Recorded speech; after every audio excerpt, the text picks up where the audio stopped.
How to use message search in WhatsApp.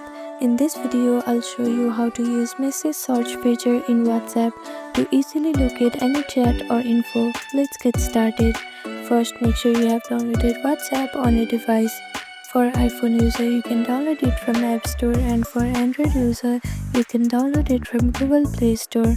After that, click on search bar and open WhatsApp. Make sure to log into your account.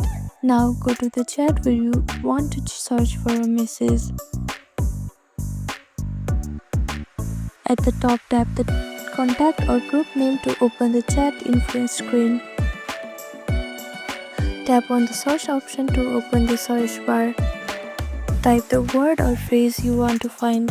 WhatsApp will highlight matching messages. Use the up and down arrows to jump between results and quickly find the message you need. And that's it. This is how you use message search in WhatsApp. Thank you for watching this video. Please do not forget to like, share and subscribe to our channel, and comment down below if you have any other queries. Thank you.